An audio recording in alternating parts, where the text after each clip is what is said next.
Hello everyone, today I'm going to be showing you how I take notes using Notability on my new iPad Air 4.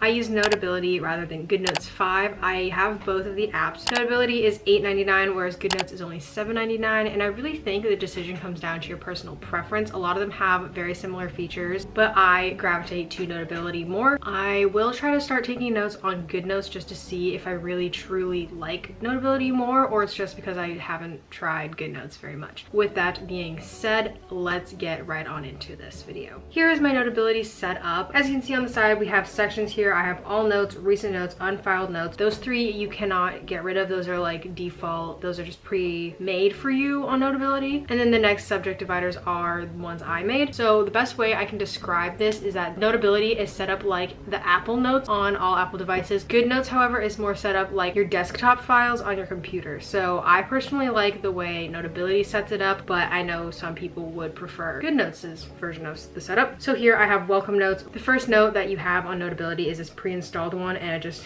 is a little quick welcome thing, and it teaches you how to use Notability essentially. The next one I have is to-do list, and I just date this with the day and I just make a little to-do list. Obviously, here's the one for today.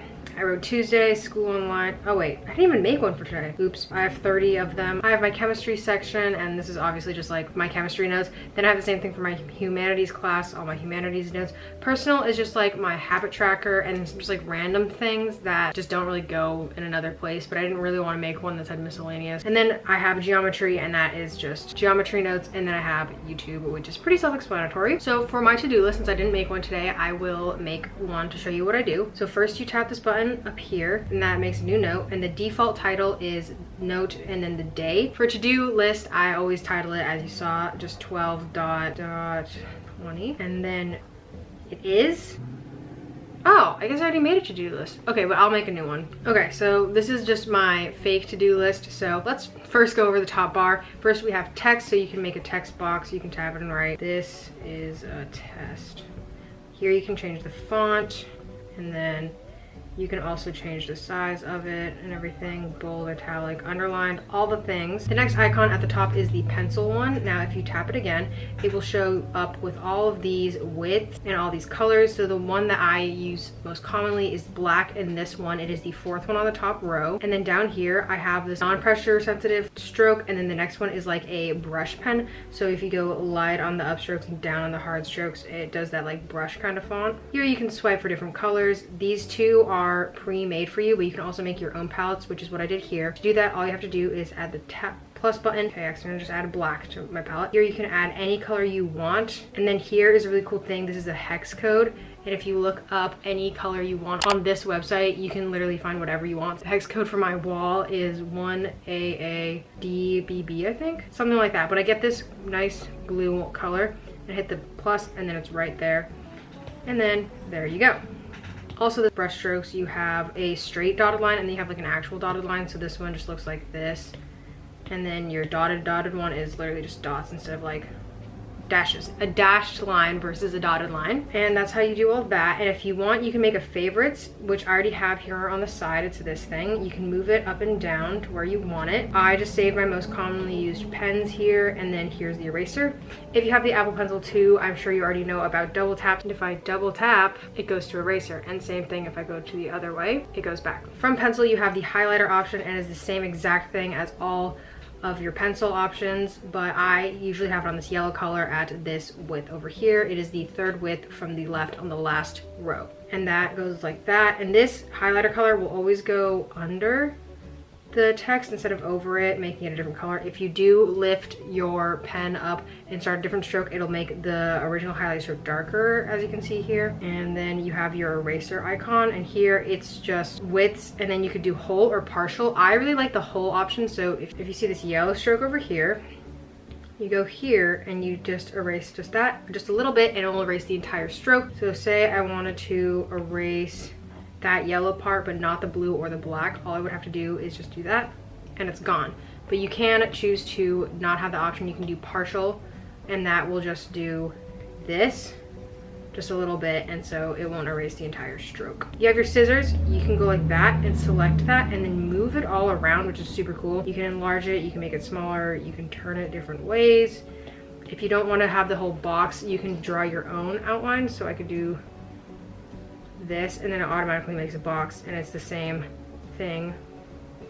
So there's that, and then there's this. I'm not actually sure what this does. I think this is just like, so your pencil isn't responsive, so it's just your finger. And then this is a pointer, so if I'm presenting on like a whiteboard or like on a TV with AirPlay, I can just go like this and be like, and on this point you want to see over here and stuff like that. This icon right there is the voice recording thing, which is my big reason why I use Notability over GoodNotes. It's because I can record the teacher's lesson while they're talking, so I can write down as I go. And if you're talking right now and I'm like writing stuff down, blah blah blah blah blah, and then I replay the recording, it will show what I was writing at what time in the recording, and that is a super helpful tool that GoodNotes does not have. So for my classes, when I'm at home, I record what my teachers are saying so I can write along with them, and then if I need to, I can refer back to the lesson they taught, which is a really helpful tool. And then if you want to stop it, you can stop it, and then if you want to keep going, you just tap it again and it will just pick back up. And if you stop it and you press the arrow button, you can like see, so if we're all the way back here, there's no red, and then if we slide, it will show where you went. Now, how I make my to-do lists. Usually I do in a highlighter color, and I pick 2 colors that I like. So let's do this blue. What's today? Today's Wednesday.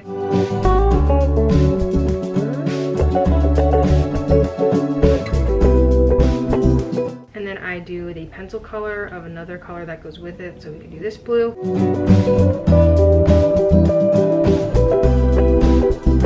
That. And if it wasn't centered and I wanted to move it, I could just select most of this and I can just move it all around. Then from there, I usually take the color of the highlighter and write out my words. So I could be like film, video. I could be like clean room. Oh my god, my handwriting is so bad. And then for the check boxes, I do the other color.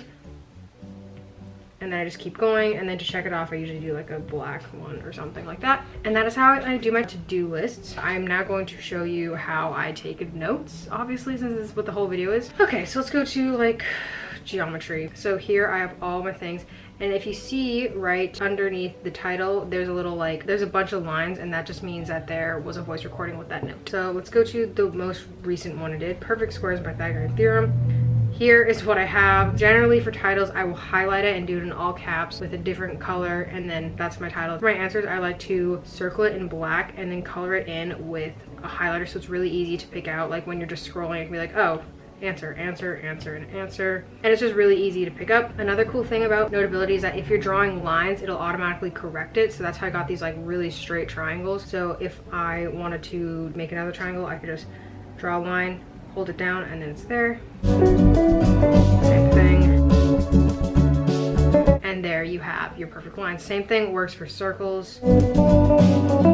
And then these lines can like elongate it or just adjust. If you've selected something, you can hit style. You can change the color to whatever you want. Oh, you can change the width. I didn't know that. I mean, I assumed as much. So that's pretty much what I do for my math notes. I like to change the colors when I really want to like stress something. So if it's like an important word, or if it's like sides of a shape that I don't want to get confused, I will typically use a brighter color, probably this darker blue or red, just to make it pop. So if I'm doing an example, I usually do angles and then what it means. And then here, as you can see, I've changed colors into red to make sure I really stress the point I'm trying to make. For humanities, I usually just write as my teachers talk, so I can just again refer back to it right up there to see what my teachers were saying, and I can figure out what I was doing. Here I'm talking about ethics with Aristotle, and so I use the green color to demonstrate like that's what you want, that's good, and the reds to be like not what you want. So I just kind of like use colors accordingly is what I'm trying to say here. I outlined this because I really want to stress it, but I also could have just used the highlighter. Again, I'll just like highlight regularly as I go on, so it's pretty easy to pick out the important parts that I want to stress. Again, if I really want to stress it, in a different color and highlighting it. This note was actually about The Social Dilemma, which is a documentary on Netflix, and I highly recommend anyone to watch it. Here I did a retake of my chemistry quiz, so again, it's how I show answers, and it's really easy to pick out. And then I have all these images here. You can also add in pictures or use the camera to make a picture go right in there. You can scan some documents. If I want to add a picture, I could just do this one because I hit 500 subscribers today. Thank you so much. Inserting the photo here, and I can adjust the size. If you tap on it, you can do all these different things. And then if you want to draw, it'll go on. You can select the picture, move it around, resize it if you want, turn it, all the things. Oh, I did forget to mention, you can change the color and the format of your paper. If you go to these three dots, hit paper, you can select all of these. This is just blank paper, so if you don't want the grid, you can do lined, you can do bigger line, you can do bigger lined, and you can do biggest line. This is what I have. This is what I usually use. I set this as my default. It's just the smallest grid one. You can do bigger, bigger, and bigger.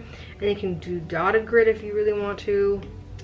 But I know a lot of people who just like blank, and then you can adjust the color of the paper if you want to. Yeah, but I always just have my default paper be white and the smallest grid. To customize your paper default settings, you go to settings. You can obviously adjust all this, and then default note paper right here. And there is a pretty cool feature where if you have Notability on multiple devices, it will sync across devices through your iCloud. If you're working on a note on your iPad and you want to look at it on your phone because there's a shopping list on there, that's what you can do. To export everything, I go here. That's cool. I didn't know you could make a public link. That's really cool. I usually do other apps, and then I do image type as a JPEG, and I don't want page range all because when you draw on the notes, it will always add an extra paper at the bottom blank and you can't get rid of it. I've tried. So I always deselect the last one, and then I hit share note, and then you have all your options here. I think that's everything on how I take my notes. Notability is a pretty cool app. I highly recommend it. So let me know if you want to see any other iPad related videos because I really enjoy using my iPad. I'm turning off my screen recording now.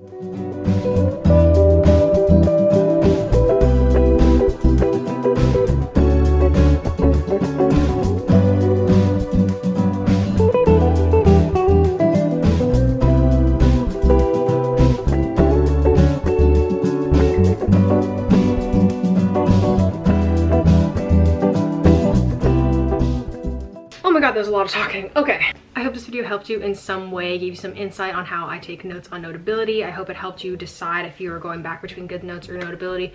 Since Notability is only $8.99 and GoodNotes is only $7.99, I really do think it's worth it to buy the apps because when you think about it, if you're buying like a notebook and some pens and like a ruler and eraser and all your office supplies for the school year, it pretty much totals to about these prices.